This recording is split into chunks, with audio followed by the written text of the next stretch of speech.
Welcome to Party Street.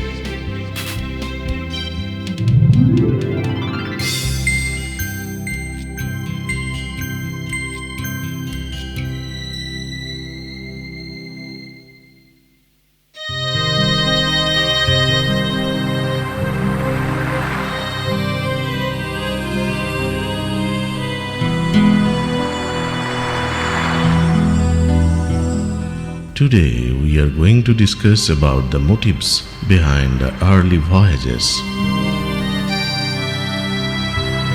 It is extremely difficult to assign precise motives for sea explorations and distant voyages.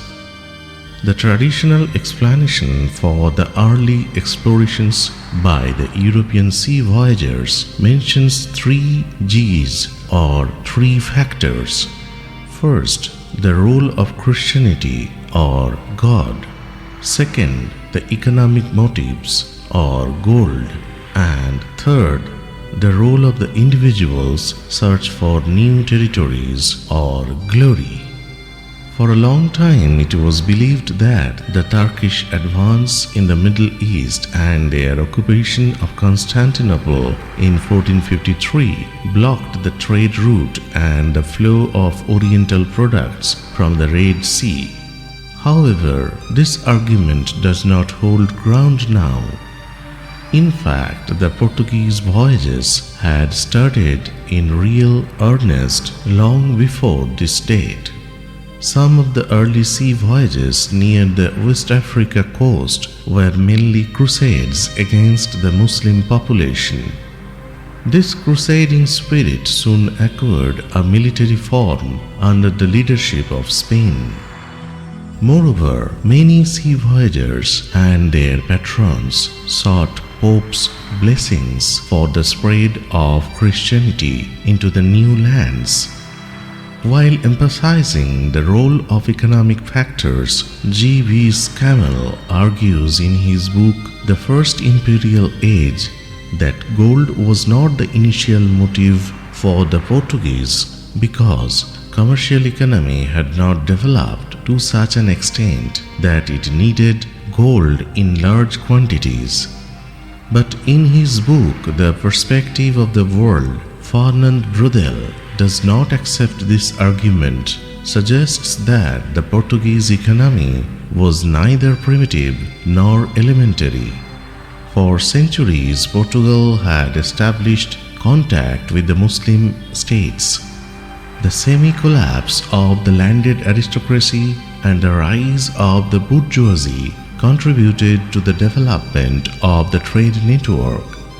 In the Middle Ages, some individuals and members of the nobility had developed a keen interest in sea voyages.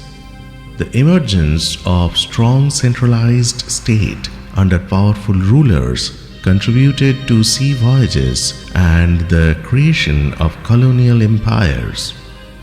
There is some disagreement among the historians on whether the growing population played any role in these voyages.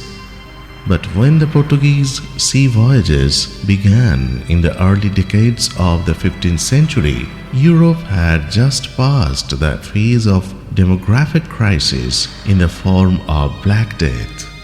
A steady growth of population and an increasing volume of trade probably created a shortage of gold and silver and other forms of metal currency.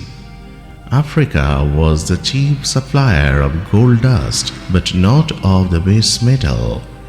There is no doubt that most of these early sea voyages were conducted in search of gold and silver, and that their success was determined by the potential economic advantages of the discovered land. In the 15th century, the demand for spices as a preservative for meat and food products was constantly growing.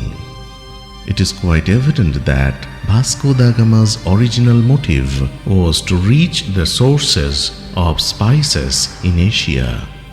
The advantage of controlling the lucrative slave trade was another that contributed to the emergence of colonies outside Europe.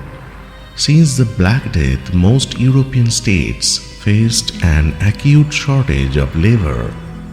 As a result, an extensive market for slaves developed in Portugal by the mid-15th century. Thus, while maintaining the overall preponderance of the economic factors, the territorial discoveries and the creation of colonial empire can be attributed to the combined efforts of the rulers, the bourgeoisie, and the aristocracy. The Christian missionaries used this opportunity to increase their number through conversion after their early success in the Crusades. So this is the end of today's discussion. Subscribe to our channel, like our video and comment.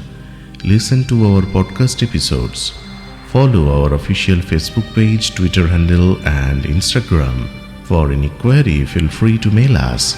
For details, see the description.